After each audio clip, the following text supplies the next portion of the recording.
दोस्तों, हम लोगों को हमेशा लगता है कि पुण्य कर्म करने वालों को स्वर्ग की प्राप्ति होती है तथा पापी नीचे क्रूर लोगों को नरक में जाना पड़ता है, लेकिन आप गलत हैं। इस कहानी के माध्यम से हम आपको बताएंगे कि स्वर्ग में जाने का असली हकदार कौन है और वह कौन से कम है जिससे आपके सारे कष्ट और पाप समाप्त हो जाते हैं। तो चलिए जानते हैं इस पवित्र कथा के माध्यम से। दोस्तों, एक बार धरती लोक पर 4 व्यक्तियों की मृत्यु एक साथ हुई थी। वह सभी लोग विचारों में अलग अलग और अलग अलग प्रदेश के रहने वाले थे। केवल संयोग से ही उन चारों का अंत एक ही समय पर हो गया। एक ही समय पर यह के दूध उन चारों को लेने के लिए आए। मरने वालों में एक तो किसी प्रदेश का राजा था, दूसरा बड़ा धनी व्यापारी था, तीसरा एक पूजा पाठ करने वाला पंडित था और चौथा गरीब मजदूर था जो दिन भर मेहनत करके अपने परिवार का पालन पोषण करता था। चारों की आत्माओं को लेकर यमदूत मृत्यु के देवता धर्मराज की सभा में पहुंचे। चारों उनके सम्मुख जाकर खड़े हो गए। वे सोच रहे थे कि कौन स्वर्ग में जाएगा और कौन नरक में। यमराज अपने आसन पर विराजित नहीं हुई उससे पहले ही चारों आपस में बातचीत करते हुए स्वयं को ही स्वर्ग का मिलना चाहिए यह कहने लगे। सबसे पहले राजा कहा लगा, देखो मुझे तो धर्मराज पक्का स्वर्ग में ही भेज देंगे, क्योंकि मैं एक विश्वविख्यात राजा हूँ। मैं अपने अनेक सत्कर्मों से धरती लोक पर अपना खूब नाम कमाया है। चारों तरफ लोग मेरे अच्छे कर्मों की चर्चा करते हैं। कभी भी कोई मेरे द्वारा से खाली हाथ नहीं गया। जो भी आया मैंने उसे इतना दिया कि वह जीवन भर मेरा नाम नहीं भूल पाएगा। हर तरफ मेरे नाम का यश भगवान हो रहा है। मेरे द्वारा लुटाए गए दान से लाखों लोगों को खाने को अन्न मिला, रहने को आश्रय मिला। इसलिए मेरे कर्मों को देखते हुए धर्मराज मुझे पक्का ही स्वर्ग में भेजेंगे। मित्रों, राजा की बात सुनकर वह धनी व्यापारी कहने लगा है, भाई मैं तो पृथ्वी पर रहकर खूब धन कमाया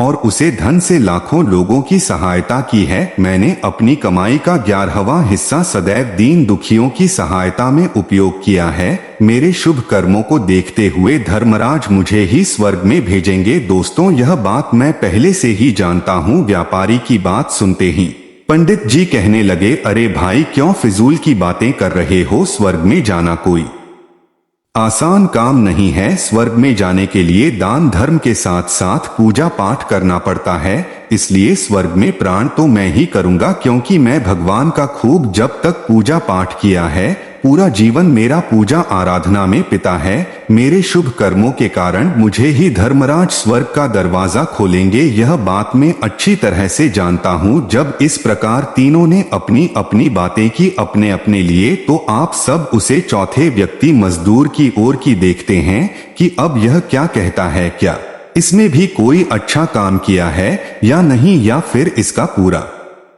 जीवन मजदूरी करते हुए दूसरों के अधीन रहकर ही देता है। मजदूर उन सब की बातों को चुपचाप नीचे नजरें झुकाए खड़ा सुनता रहा और वह तीनों बड़े गर्व से अपनी प्रशंसा में झूठे थे। तभी धर्मराज अपने साथ ही चित्रगुप्त के साथ दरबार में हाजिर होते हैं। चित्रगुप्त के हाथों में एक मोटी सी किताब थी जिसमें समस्त प्राणियों के कर्मों का लेखा चोखा लिखा था। धर्मराज अपने आसन पर विराजमान होते हैं। उसके बाद चित्रगुप्त ने राजा को अपने पास बुलाया और उसे पूछने लगे कि तुम बताओ, तुम तो धरती पर बड़े ही प्रख्यात राजा थे। तुमने अपने जीवन में कौन कौन से शुभ कर्म किए हैं तथा कितने लोगों को दुख दिया है, कितने लोगों का भला किया है। मैं अपनी पुस्तक में देखकर यह फैसला करूंगा कि आप स्वर्ग में जाने के अधिकारी हैं या नहीं। तब बड़े गर्व के साथ राजा अपने कर्मों को बताता है, हे भगवान, मैं एक बहुत बड़े राज्य का स्वामी था। मेरा राज्य बड़ा ही समृद्ध और खुशहाल था। मेरे राज्य में दिन हैं, गरीब लोग बहुत ही काम थे। सब मेरी छत्रछाया में बड़े आनंद के साथ जीवन यापन कर रहे थे। मैंने अपने राज्य के लोगों को किसी चीज की कमी नहीं होने दी। मैं हर भूखे को भोजन मिलता था। लाखों की धन मोर उन्हें रोज दान में दी जाती थी। प्रजा के लोग मुझसे बहुत खुश रहते थे दिन रात में। यही मेरे जीवन के अच्छे कर्म है। राजा की बात सुनकर चित्रगुप्त ने अपनी पुस्तक उठाई और उसने देखने लगे। उन्होंने राजा को बताया कि तुम जो कह रहे हो वह सर्वथा सत्य है। तुमने अपनी प्रजा को बहुत सुख दिया है, परंतु इसके साथ साथ तुमने बहुत बड़ा अपराध भी किया है। तुमने अपनी राज्य की सीमा को बढ़ाने के लिए जितने युद्ध लड़े हैं, उन युद्ध में हजारों लाखों की संख्या में सैनिकों ने अपनी जान गंवाई है। उन सब की मृत्यु का कारण तुम बने हो। उनके परिवारों को, उनके बच्चों को अनाथ करने वाले तुम हो, उनके स्त्रियों को विधवा बनाने वाले भी तुम हो, उनकी मां की गोद भी सुनी करने वाले तुम हो। तुमने अपने ही सैनिकों के हजारों परिवारों को घर दुख दिया है। युद्ध लड़कर राज्य बढ़ने से अच्छा था कि तुम अपने पड़ोसी देशों से मित्रता करके उनके साथ व्यापार बढ़ाते। आपका राज्य तब भी समृद्ध और संपन्न रहता। तुमने अपनी प्रजा को नहीं, सैनिकों को सुखी बनाया है, इसलिए तुम स्वर्ग के अधिकारी नहीं हो। यह बात सुनकर राजा चुपचाप पीछे हो गया। उसके बाद चित्रगुप्त ने व्यापारी से पूछा, आपने धरती पर कौन कौन से अच्छे कर्म किए हैं? तब व्यापारी कहता है, हे भगवान, मैं धरती पर जितना धन कमाया उसका 11वां भाग अच्छे कामों में लगाया। लाखों लोगों को भोजन कराया, कई आश्रमों को दान दिया है, कई बेघर लोगों को अपने धन से भर दिया है, कई शहरों में मंदिरों का निर्माण कराया है, कई जगह पर धर्मशालाएं बनवाई है, प्रत्येक तीर्थ में भंडारे करवाए हैं। यही मेरे जीवन के अच्छे कर्म है। व्यापारी की बात सुनने के बाद चित्रगुप्त ने अपनी पुस्तक खोली जिसमें उसके जीवन के सारे अच्छे बुरे कर्म लिखे हुए थे। चित्रगुप्त ने बताया कि देखो, तुम जो कहते हो वह सत्य है। तुमने धरती पर खूब दान धर्म किया है, पर तुम्हारा पाप यह है कि तुमने धरती पर जो दान धर्म किया है वह तुमने उसे पैसे से किया है, जिसको कमाने के लिए तुमने बहुत झूठ बोला है, बहुत ठगी की है, कई चीजों में मिलावट करके भेजा है, नकली चीजों को असली के दामों में भेजा है, कितने व्यापारियों को रास्ते से हटाया है। तुम्हारे इन कर्मों से अनजाने में कितने लोग बीमार होकर मर गए, कितनों ने आत्महत्या कर ली, कितनों की मेहनत का पैसा तुम्हारे पास चला आया। उन सब लोगों की बद्दुआ तुम्हारे साथ हैं। तुमने जो कुछ भी अच्छा काम किया है वह कम शून्य होता है, इसलिए तुम्हारे पास भी तुम्हारा कोई शुभ कर्म नहीं है। तुम स्वर्ग में जाने के अधिकारी नहीं हो। चित्रगुप्त की बात सुनकर व्यापारी भी बड़ा उदास होकर पीछे हो गया। उसके बाद पंडित जी को आगे बुलाया और पूछने लगे, तुमने अपने जीवन में कौन से अच्छे कर्म किए हैं? तब पंडित जी कहते हैं, हे भगवान, मेरा पुण्य यह है कि मैं हजारों लोगों को ज्ञान दिया है, हजारों यज्ञों के अनुष्ठान को संपन्न कराया है, हजारों के घरों में पूजा पाठ कराया है, दिन रात मैं ईश्वर का जप तप किया है, हजारों कन्याओं का विवाह कराया है, लाखों पिंडदान श्राद्ध कारण हैं, अनगिनत लोगों को मार्गदर्शन किया। इससे ज्यादा शुभ कर्म और क्या हो सकता है?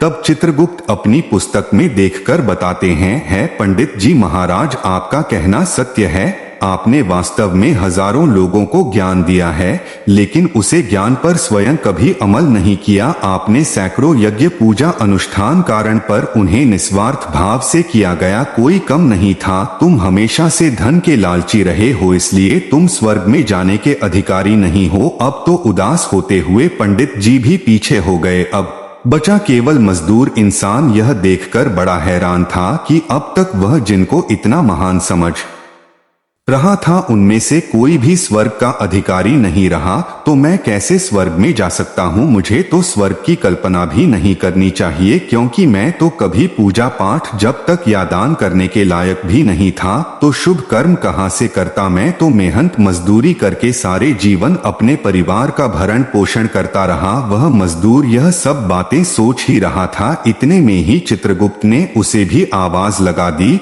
और उससे पूछा, किंतु वह मजदूर तो पहले से ही कहने लगा, भगवान, मैं धरती पर एक गरीब के घर में जन्म लिया था, दान हवन पूजा पाठ करने के में लायक ही नहीं था, तो मैं शुभ कर्म कहां से करता? मैं तो अपने परिवार का पोषण बड़ी मुश्किल से कर लेता था। मैं जानता हूं भगवान कि मैं स्वर्ग में जाने का अधिकारी नहीं हूं। मैं धरती पर भी नरक होता है और आगे भी नरक में ही जाने की हैसियत है, किंतु हे प्रभु, यहाँ पर भी मेरी एक इच्छा है। मैं स्वर्ग में तो नहीं जा पाऊंगा, लेकिन मैं एक बार स्वर्ग को अपनी आंखों से झांक कर देखना चाहता हूँ। इससे अधिक मेरी कोई इच्छा नहीं है, क्योंकि मैंने ऐसा कोई कम नहीं किया है जो कुछ देर के लिए ही मुझे स्वर्ग में पहुंचा दे। मजदूरी के बाद लोगों की सेवा के लिए मेरे पास समय नहीं बचा पाता था। बचा हुआ समय मैं अपने बूढ़े माँ बाप की सेवा में लगा देता था। उनके लिए उन्हें खिला खिला उनके वस्त्र बदलता, यही मेरी दिनचर्या थी। मुझे तो मंदिर में जाने का भी अवसर नहीं मिलता था। मजदूर की बात सुनकर चित्रगुप्त ने पूछा है, मानो तुम अपने ध्यान में देख कर बताओ, सोच कर बताओ कि तुमने कभी तो कोई शुभ कर्म किया होगा। तब मजदूर अपने पूरे जीवन के घटनाक्रम को याद करता है। तब उसे याद आता है कि एक बार उसे बहुत तेज भूख लगी थी। वह रोटी खाने के लिए बैठा ही था, कितने में वहां एक बहुत ही कमजोर बीमार कुत्ता टहलता हुआ आ गया, जो ठीक से चल भी नहीं पता था। वह आकर मेरे सामने बैठ गया और मेरी रोटी की ओर गौर से देखने लगा। मैं समझ गया कि वह कुत्ता बहुत भूखा है। मेरे अंदर से आवाज आई कि बेजुबान जानवर को छोड़कर तू अकेला कैसे खा सकता है। मैंने वह रोटी स्वयं न खाकर उसे कुत्ते को मिला दे। उसे दिन मैंने पूरे दिन भूखे पेट रहकर ही काम किया था। मजदूर की बात सुनकर चित्रगुप्त मुस्कुराए और उसका हाथ पकड़कर बड़े सम्मान के साथ उसे स्वर्ग में लेकर गए और बोली, वास्तव में आप ही स्वर्ग में रहने के अधिकारी हो। प्राणियों पर दया दिखाना ही सबसे बड़ा शुभ कर्म है। मनुष्य जो भी काम निस्वार्थ भाव से करता है, वास्तव में उसका ही उसे सबसे बड़ा पुण्य मिलता है।